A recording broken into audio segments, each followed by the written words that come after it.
they say the desert keeps its secrets. Beneath the endless golden dunes of Egypt, the sands have swallowed empires, cities, and the bones of kings.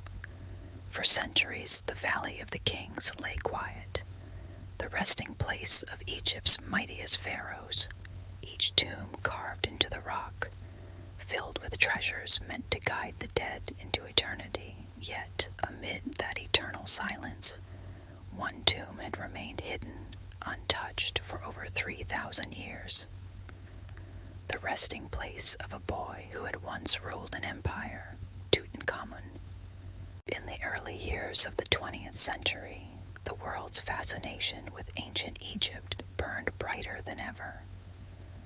Archaeologists combed the desert, searching for treasures buried in the sands, their torches flickering in tombs where no living being had walked for millennia.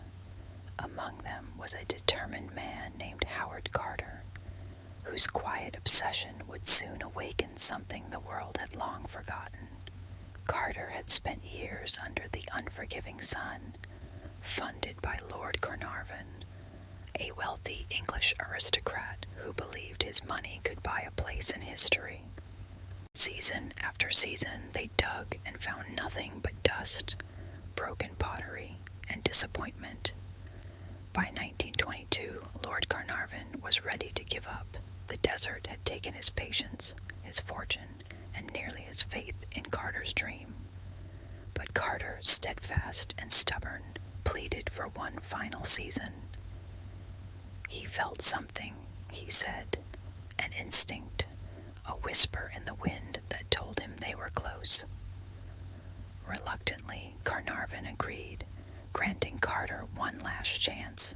Then, on a quiet November morning, one of Carter's workers uncovered a stone step carved into the rock beneath the shifting sand. The team began to dig feverishly, and more steps appeared, descending into the earth. At the bottom, they found a sealed doorway, plastered shut, stamped with ancient symbols, the royal cartouche of Tutankhamun. Carter stared in disbelief.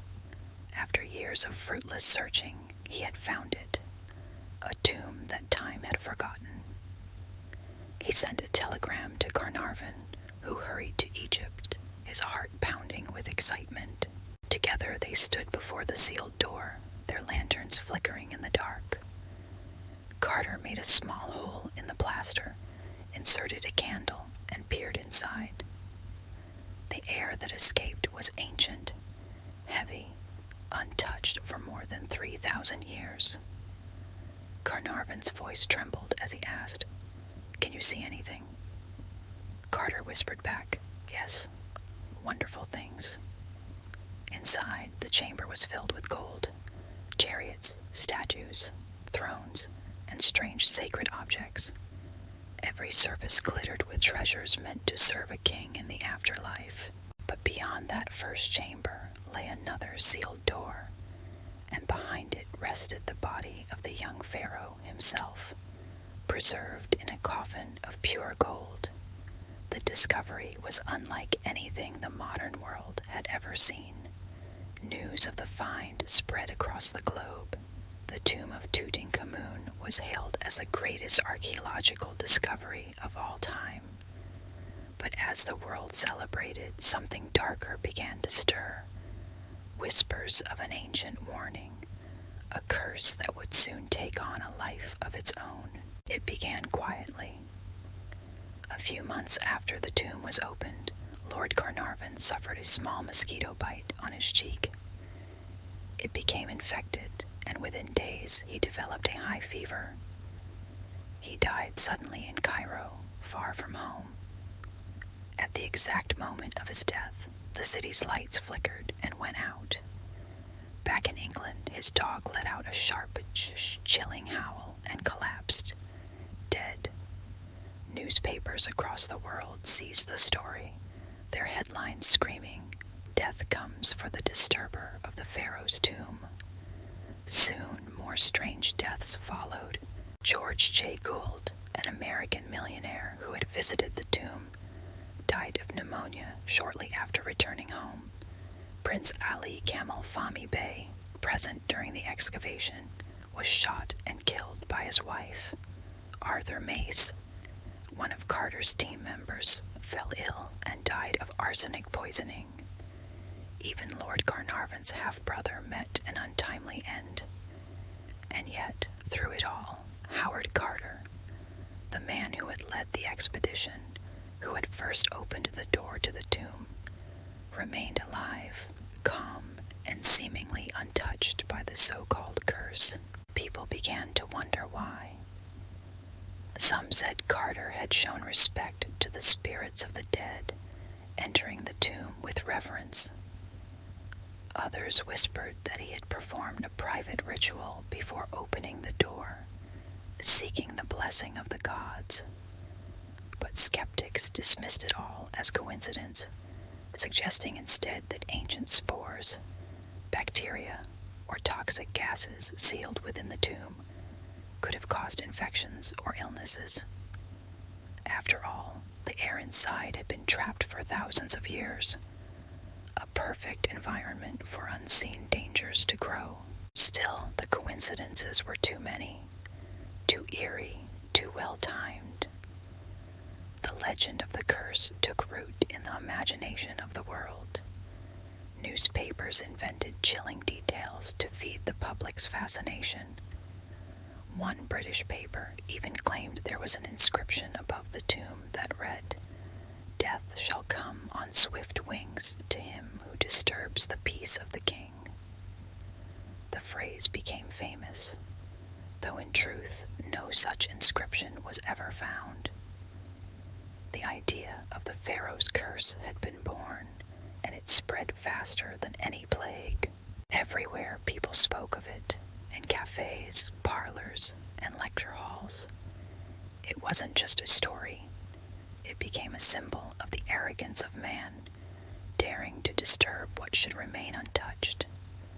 Meanwhile, inside the tomb, the treasures of Tutankhamun continued to be catalogued and removed piece by piece. Carter worked tirelessly, documenting every artifact, every carving, every small fragment of gold leaf. When at last they reached the inner chamber, Carter lifted the final lid of the sarcophagus and gazed upon the most iconic image of ancient Egypt, the golden mask of Tutankhamun. The face beneath that mask was that of a boy who had ruled an empire before reaching adulthood, his reign brief, his death sudden. No one truly knew how Tutankhamun had died. Some said disease, others suspected foul play, a murder within the royal court. His body showed signs of injury, his leg broken, his skull fractured. Was it an accident, or was it treachery hidden beneath centuries of sand? Whatever the truth, the boy king was buried hastily, in a tomb far smaller than one meant for a pharaoh. It was as if his death had come too soon, catching even his embalmers unprepared. And perhaps that is why his rest was never meant to be disturbed. The years that followed did little to quiet the rumors. More deaths were linked to the tomb, real or imagined. Some who handled artifacts fell ill, others met bizarre fates. Every time, the press whispered, "The curse has claimed another."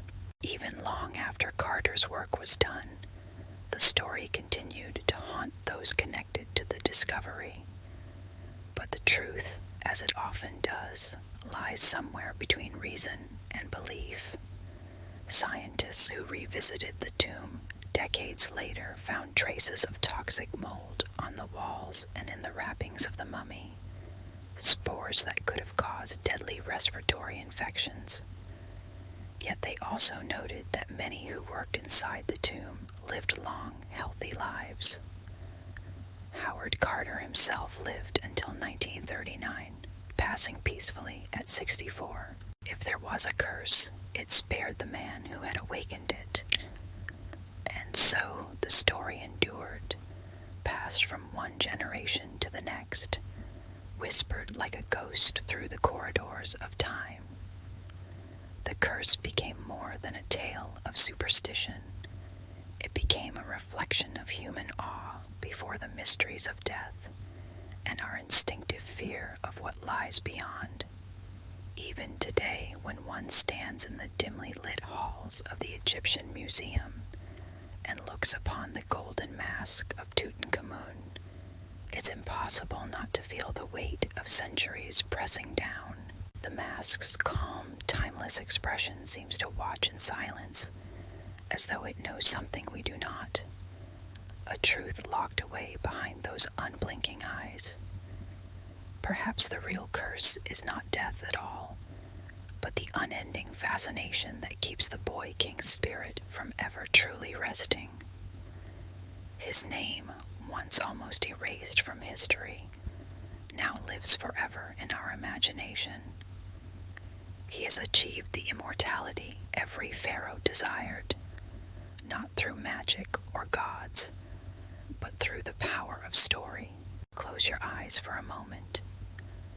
Picture the torchlight flickering along the golden walls, the air thick with the scent of age and dust. Imagine reaching out, your hand trembling as it hovers over the seal of an unopened door. Behind that barrier lies the echo of a civilization that once ruled the world. You know the warnings, the legends, the tales of misfortune, but curiosity whispers louder than fear. Would you still open it,